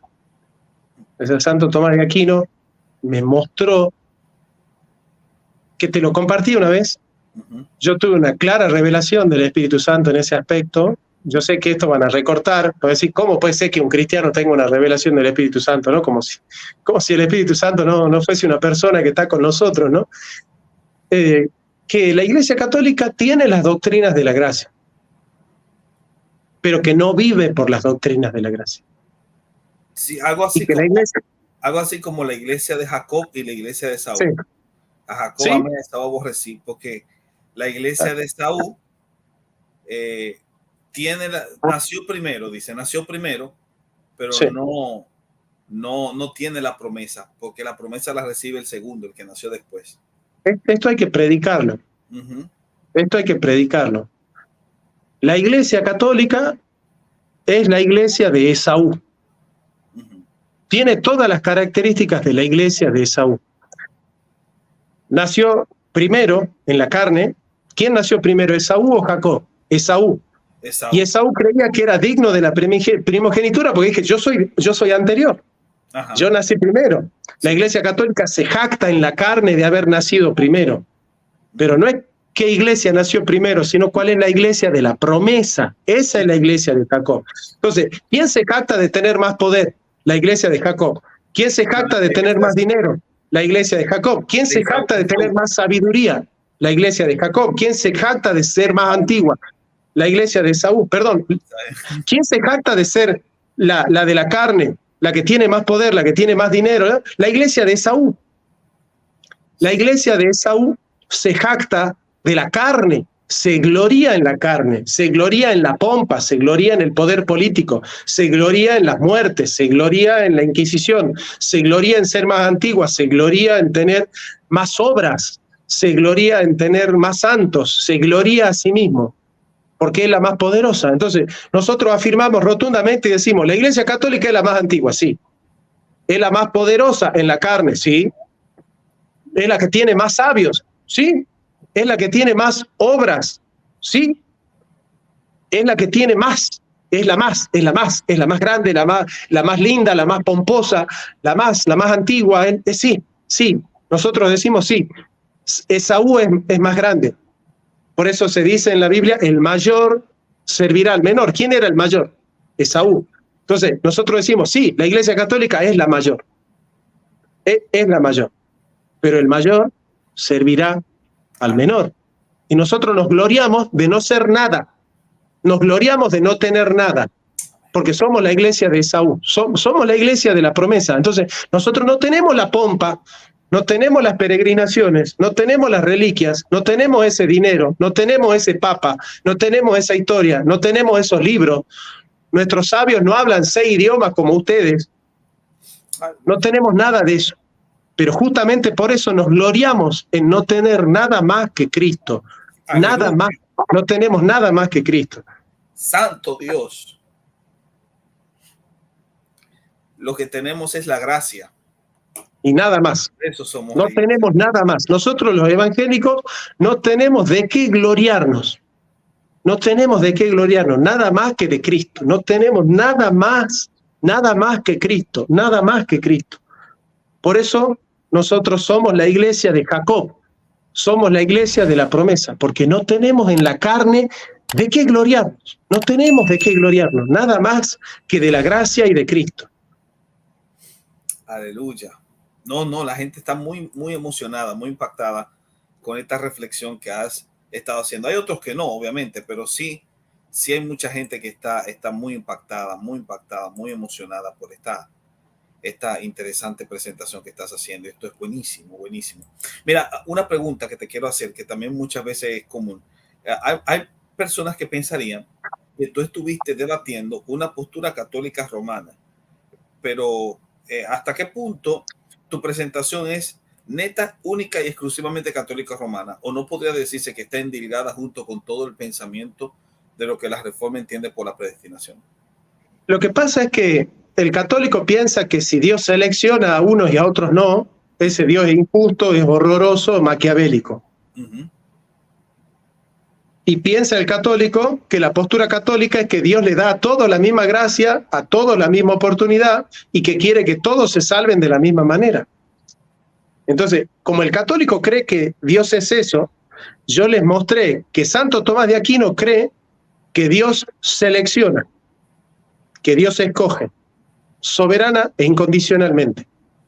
Y que si para un católico Dios es tremendo, horroroso y maquiavélico y el Dios del Islam, por hacer lo que ellos creen que dice el Dios de Calvino, yo les mostré que ese también es el Dios del catolicismo. Simplemente esa fue la estrategia, fue una estrategia. Si es horroroso el Dios de Calvino, también es horroroso el Dios de Santo Tomás. Sí. Y otra pregunta que te quiero hacer. Ya después que terminó el debate, yo no sé si tú sabías, pero Dante estuvo llamando a muchos de los de sus amigos, especialmente los que crean contenido, que ya habían dado una opinión sobre lo que había pasado de forma indiscutible.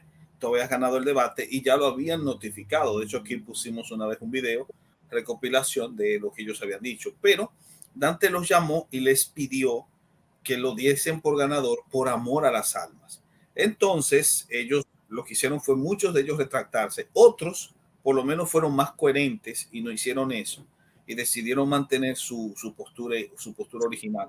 Pero hay quienes sí cambiaron y comenzaron obviamente a darle la razón porque el señor Dante se los pidió de esa manera, ya que él mismo se daba cuenta, o por lo menos no tendría sentido que yo llame a una persona y diga, dame por ganador, por favor, porque si yo me creo ganador, ¿por qué tengo yo que decírselo a la gente que me den por ganador? Es algo como no solamente bajo, sino irrisorio, irrisible. Pero después de eso, él comenzó a ir a algunos programas para presentar su postura y hacer unos cuantos videos. Mi pregunta para ti es, después de Dante haber terminado el debate y haber presentado sus explicaciones, ¿consideras tú que entendió realmente lo que se presentó o sigue mucho más perdido que el hijo del Inver?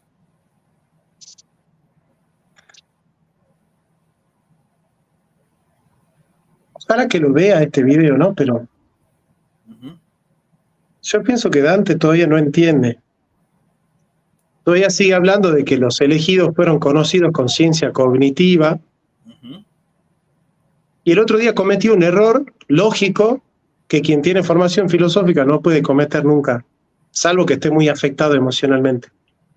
Una persona le preguntó y le dijo, el don de la no resistencia a la gracia, ¿es un don de la gracia?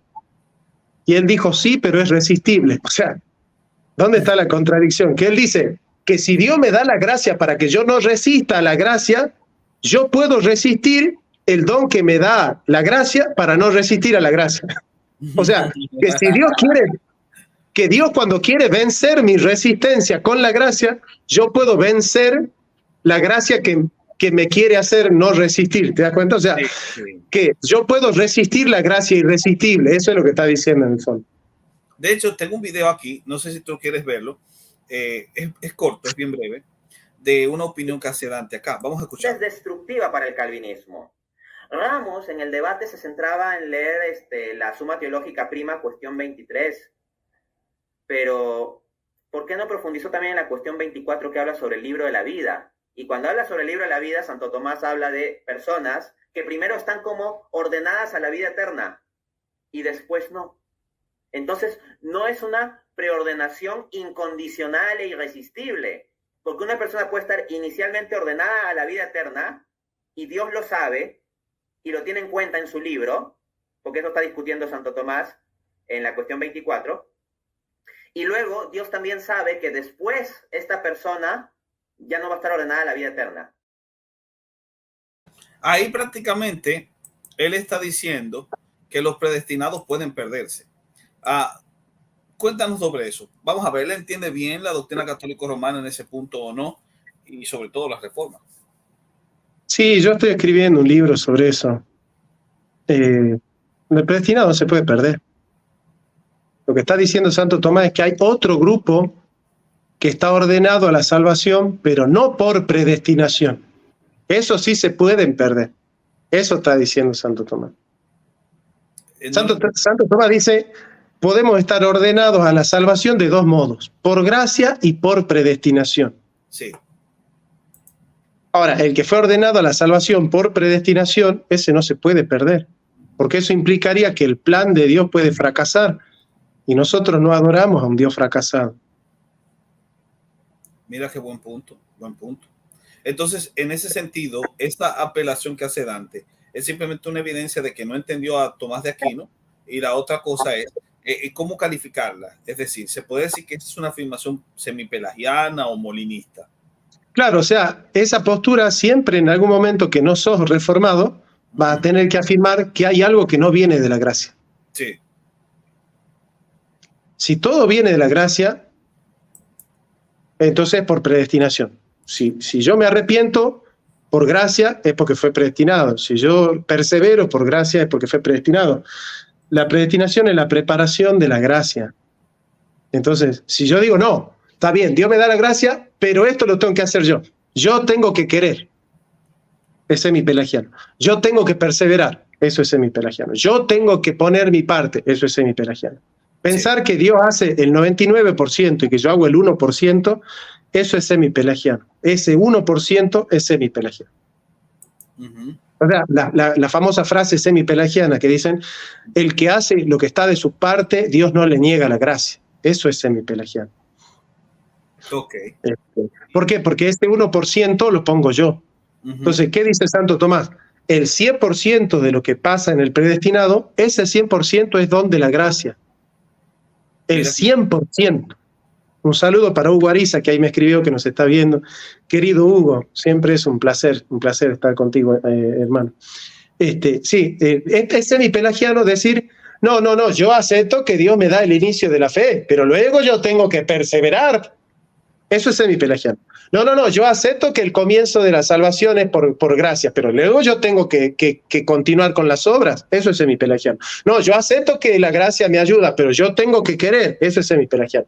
No, yo acepto que la perseverancia está, pero yo no tengo que resistir. Eso es semipelagiano. Todo eso es semipelagiano. Lo único que no es semipelagiano es decir, yo tengo que llegar a Dios, sí, eso viene de la gracia. Yo tengo que querer, sí, eso viene de la gracia. Yo tengo que creer, sí, eso viene de la gracia. Yo me tengo que arrepentir, sí, eso viene de la gracia. Yo tengo que hacer buenas obras, sí, eso viene de la gracia. Yo tengo que perseverar, sí, eso viene de la gracia. Yo tengo que vencer mi resistencia a la gracia, sí, eso también viene de la gracia. Yo tengo que dejarme vencer por la gracia, sí, eso también viene de la gracia. Entonces, ¿qué es lo que entiende? El que entiende la gracia se da cuenta que todo es de gracia, todo es de gracia, todo. El comienzo de la fe, la llegada de la fe, la consumación de la fe, la perseverancia en la fe, las obras de la fe, la caridad de la fe, la consumación de la fe, la gloria de la fe, todo es de la gracia. Entender la gracia es saber que todo es de gracia, todo es de gracia. El que no puede entender eso no entiende la gracia. El que dice, no, yo, esto lo pone Dios y esto lo pongo yo. Entonces, mitad y mitad, Dios hace una parte, yo hago la otra. Eso es no entender la gracia. Entender la gracia es darse cuenta que todo es de la gracia, todo. Por eso San Pablo dice, ¿qué tienes que no se te haya dado? ¿Qué tienes que no hayas recibido? Y si lo recibiste, ¿por qué te jactas como si no lo hubieras recibido? Sí.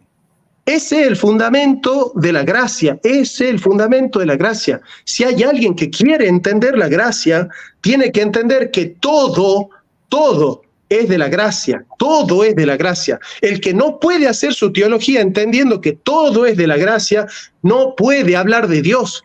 No se puede hablar de Dios creyendo que Dios necesita que alguien lo ayude a cumplir con su plan. Nosotros somos colaboradores en el seno de la gracia, no por fuera de la gracia. Nosotros ponemos por obra lo que Él ya ha decretado. Nosotros no decretamos nada, nosotros no podemos cambiar su propósito.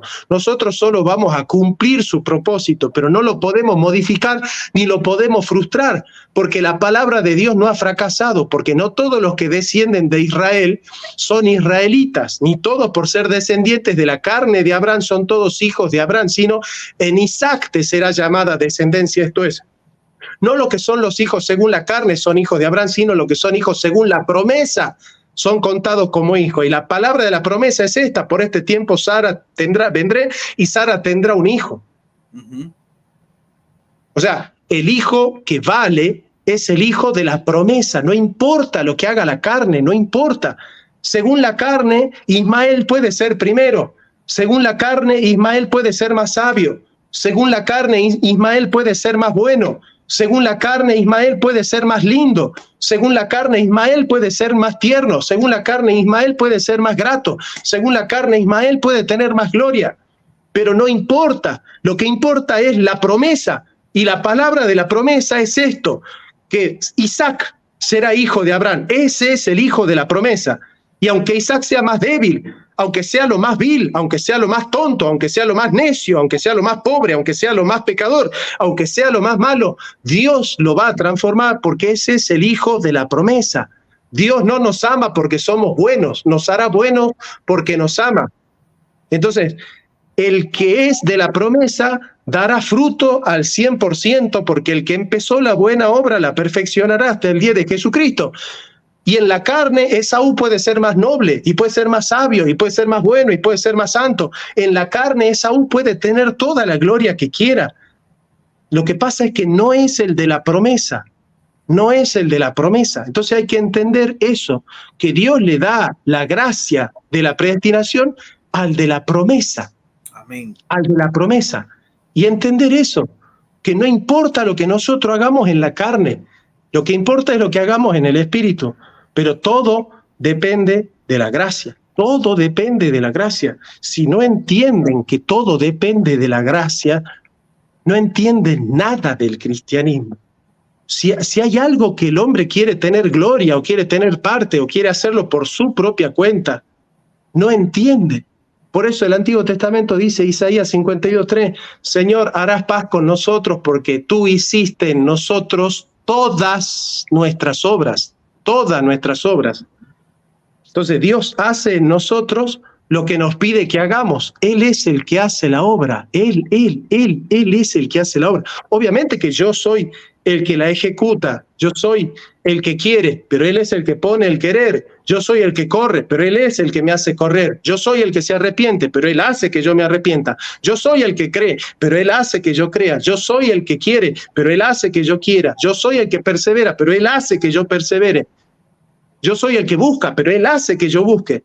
Yo soy el que ama, pero Él hace que yo ame. ¿Se entiende? Esa es la doctrina de Cristo, esa es la doctrina de la gracia. Yo hago lo que Él hace que yo haga. Señor, dame lo que pides y pide lo que quieras. Señor, haz en mí lo que tú me pides que haga, porque yo no puedo. Separado de Cristo nada podemos hacer.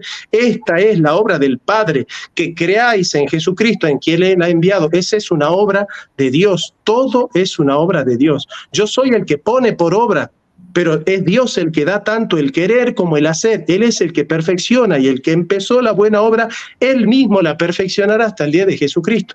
Hay que entender eso, hay que entender eso. Si vos no entendés eso, no se te abrió el Evangelio de punta a punta, no se te abrió. Se te tiene que abrir el Evangelio de punta a punta, y para eso tenés que entender que todo, absolutamente todo viene de la gracia. Excelente, excelente. Dice Prime Time, odio escuchar a Ramos porque me hace querer abandonar el arminianismo. Eso en broma que lo dice, ¿sabes? Pero sí, tremendo lo que has dicho. Entonces, aquí viene ya mi última pregunta. Y luego voy a dejar una pregunta del público que vi ahí, que destaqué. Después de ese debate, y obviamente después de las opiniones que Dante ha hecho otras opiniones. Por ejemplo, en una le escuché que estuvo afirmando que el hombre condiciona la elección de Dios, y en otra supuestamente destrozando el hipercalvinismo, terminó destrozándose a sí mismo. Pero después de él han habido otros análisis, o al mismo tiempo también se han dado análisis. Estuve escuchando el de Michele, creo que ayer o antes de ayer Hugo estuvo haciendo un análisis también. O sea, han habido análisis en todas partes sobre el tema. Creo que Plasencia los ha hecho. Si tú, no sé si has tenido la oportunidad, me imagino que no, de ver todos los análisis, pero de los análisis que has visto, ¿tú crees que han habido algunos que han hecho un buen trabajo, o realmente ninguno de ellos ha entendido nada? De los hermanos católicos de las redes, ninguno entendió nada. Ok. Ninguno entendió nada. Ninguno, porque están presos de la carne, entonces quieren darle la gloria al hombre. Entonces ellos dicen, no, ellos se van a aferrar al 1% que ellos creen que nos toca, ese 1%, que dice, no, Dios te da el 99%, pero tú tienes que poner el 1%, y si tú no pones el 1%, Dios no te da el 99%. Sí. Entonces, Dios hace casi todo, tú no haces casi nada, pero Dios no hará su casi todo si no, tú no haces tu casi nada. Me pareciste ese sacerdote que murió, el que decía... Lori. Sí. Lori. Eso es semipelagianismo, eso es semipelagianismo. No te aferres al 1% que vos crees que te toca, no te aferres a ese 1%. No existe ese 1%. No existe ese 1%, no existe. No tenés nada. Nada de qué gloriarte, nada, no tenés nada de qué gloriarte. Las doctrinas de la gracia destruyen la pretensión de la carne de querer gloriarse de ese 1%, de ese 0,00001%. No tenés nada. Nada de qué gloriarte, nada. Si creíste es porque te fue dado, si te arrepentiste es porque se te fue concedido, si perseveraste es porque se te fue concedido, si quisiste es porque se te fue dado que quieras, si corriste es porque se te fue dado que corras, si hablaste es porque se te fue dado que hables, si oraste es porque se te fue dado que ores, si creciste en la fe fue porque se te fue dado que crezcas en la fe. El centro de la vida cristiana es que todo depende de Dios, todo. Vos lo único que tenés que hacer es estar quieto y conocer que Dios es Dios, contemplarlo en su grandeza y en su gloria, que Él desde esa contemplación va a trabajar en tu corazón para prepararte, para dar fruto al 100%. Pero para eso vos tenés que ser consciente de que nada podés hacer, nada. No podés, frente a Dios, no podés hacer nada por vos mismo. Todo viene de la gracia, todo viene de la gracia. Entonces, si todo viene de la gracia, ¿dónde se preparó esa gracia? Antes de la fundación del mundo. Eso es la predestinación. La predestinación es entender que todo lo que yo estoy viviendo ahora fue decretado, que todo lo que estoy viviendo ahora fue preparado por quien da todas las dádivas, porque toda buena dádiva viene del Padre de lo alto. Toda buena dádiva viene del Padre.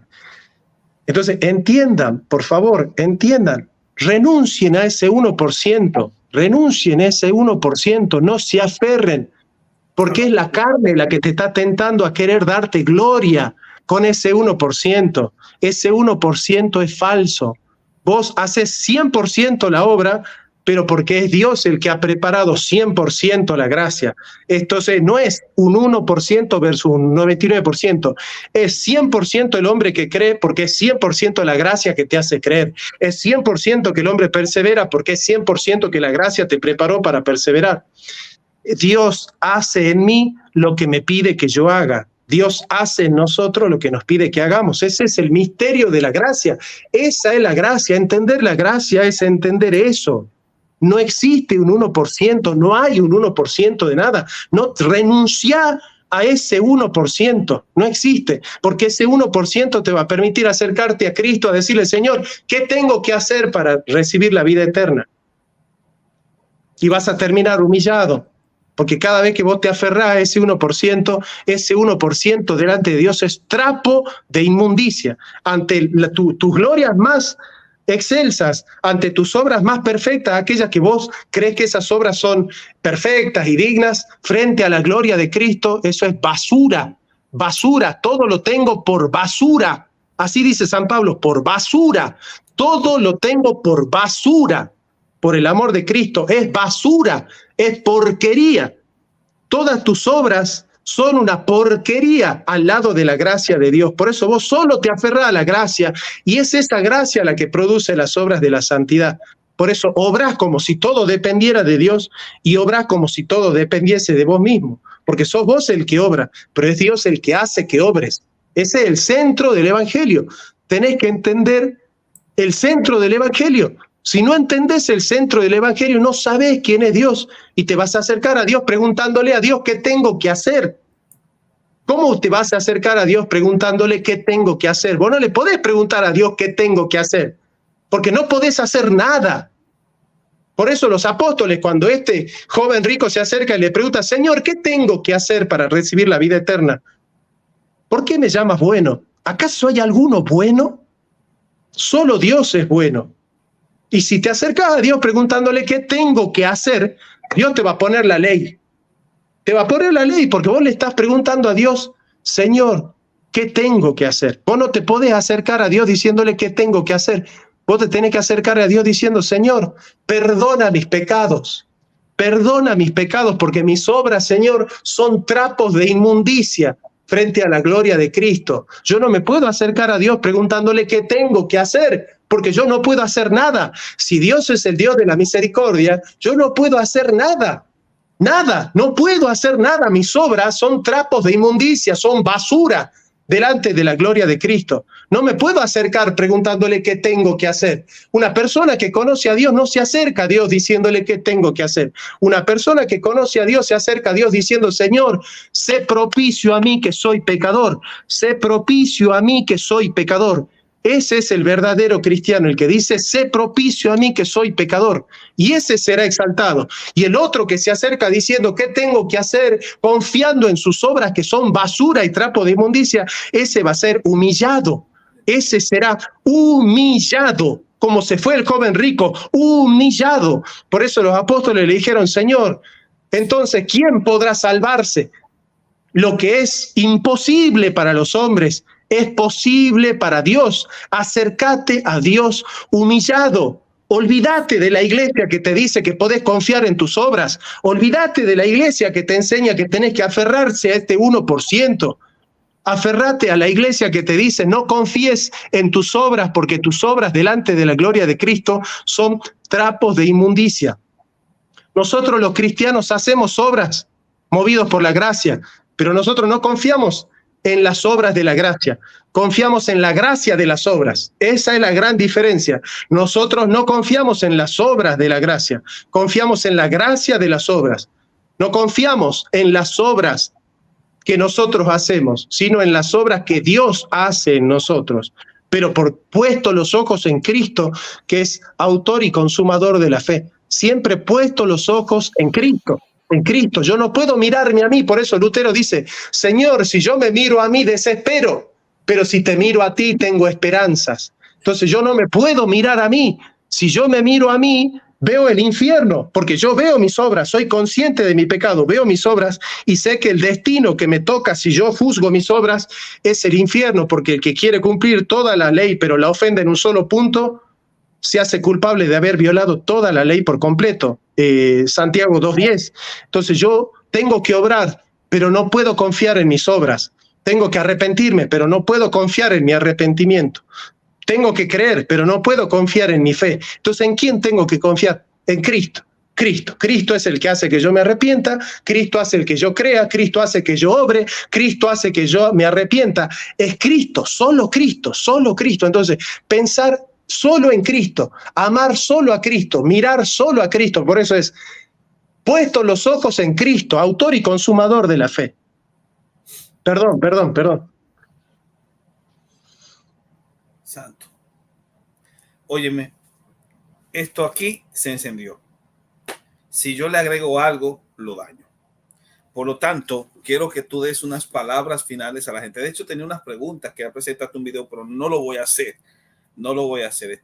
Creo que ahora mismo en tierra sagrada y me acabo de quitar los zapatos. Así que, sin duda alguna, esto que has dicho es verdaderamente concreto, correcto. Me gustaría que tú le des unas palabras a la gente, unas palabras de reflexión final, y me gustaría hacer una oración, amado. Creo que este es el momento para hacer una muy buena oración con todo nuestro público. Somos más de 500 personas conectadas acá y esto está buenísimo. Confíen solo en Cristo. Nadie más es digno de toda nuestra fe, de todo nuestro amor y de toda nuestra confianza. Confíen solo en Jesucristo, en nadie más que en Jesucristo. Maldito el hombre que confía en el hombre. Y vos también sos un hombre. Maldito el hombre que confía en sí mismo. Eso también está diciendo la palabra. No confíes en tus obras, no confíes en nada más que en Cristo. Aférrate a Cristo. Por eso podés orar como Lutero y decir, Señor, tú eres mi gracia. Yo soy tu pecado. Y si el demonio te pregunta, ¿o qué tú puedes poner en la salvación? Los pecados. Cuando vos pones algo en la salvación, solo pones los pecados. No podés poner nada bueno, porque lo único bueno que hay en nosotros es la vida de Cristo en nosotros. Porque de nuestro corazón solo salen envidias, pecados, blasfemias, mentiras, asesinatos. De nuestro corazón sale el mal, porque nosotros somos malos. Por eso el Señor dice, si ustedes que son malos pueden darle cosas buenas a sus hijos, ¿cuánto más vuestro Padre que está en los cielos les dará cosas buenas a sus hijos? Entonces, nosotros somos malos. Y cualquiera que se conoce bien en su corazón no puede gloriarse en su corazón. Cualquiera que conoce bien su corazón se da cuenta que en el fondo de su corazón hay maldad. Por eso una persona que se conoce frente a la gloria de Cristo solo puede decir, maldito de mí, ¿quién podrá librarme de este cuerpo de muerte? Una persona que se conoce bien no puede afirmarse en su carne, no puede afirmarse en sus obras. El único terreno que tenemos para afirmarnos es la gloria de Cristo, la gloria de Cristo. Olvídate que Pedro, que la piedra, que la Virgen, que los santos, que la tradición, que la Eucaristía, que la copa, olvídate de todo eso, porque todo eso es basura sin la gloria de Cristo. Si la gloria de Cristo no resplandece en tu vida, vos podés comer 20 hostias por día, no va a pasar nada, porque lo que tiene que renovar tu espíritu es el Espíritu Santo, la gloria de Cristo viviendo en tu vida. Vos podés leerte 40.000 encíclicas por día, podés comer 60 hostias por día, podés peregrinar 40 veces por día, podés besar 60 yesos por día si querés, pero es el resplandor de la gloria de Cristo la única que te va a dar una esperanza para la vida eterna. Nada más que eso, nada más. No tenés nada más que eso. Y todo lo demás va a tener sentido si te aferrás a la gloria de Cristo. Nada más que eso, nada más. Si vos no te aferrás a la gloria de Cristo, no tiene sentido ni el santo, ni el yeso, ni la Virgen, ni la procesión, ni la reliquia, ni el Papa, ni la tradición. No tiene sentido nada si la gloria de Cristo no está en tu corazón y si no deseas ver la gloria de Cristo por encima de cualquier cosa. No te glories en el Papa, no te glories en la tradición, no te glories en tu iglesia, no te glories en las obras, no te glories en la carne. Gloriate en Cristo. Gloriate solo en Cristo y nada más que en Cristo. Y cuando te glories solo en Cristo, va a tener sentido todo lo demás que hay en tu vida. Pero si todo lo demás no tiene por base la gloria de Cristo, todo eso es basura, todo eso es trapo de inmundicia. Wow. Mira, mucha gente está muy impactada, muy conmocionada. Hay gente que me ha confesado hoy en el chat que ha estado llorando, que están bajo las lágrimas. Realmente creo que Dios hizo una buena obra acá. Y quiero orar, quiero aprovechar para que oremos. Hemos llegado al final, hermanos, todos los que nos están viendo, hermanos, hermanas, hemos llegado al final, pero sin duda alguna creo yo que debemos hacer una oración. Me gustaría, si tú me la permites dirigirla, querido Johnny. Sí, vamos a hacerlo. Amante Dios, gracias, Señor, gracias, Dios mío, porque tú nos sorprendes siempre. Tú eres el único que sabes cómo se dirigen las cosas y tú eres el verdadero Dios. Gracias, Dios mío, por permitir que esta reunión se diese. Gracias, Señor, por las palabras de mi querido hermano Jonathan. Gracias, Dios mío, porque estas palabras también han sido de reafirmación para la fe de muchos que están aquí.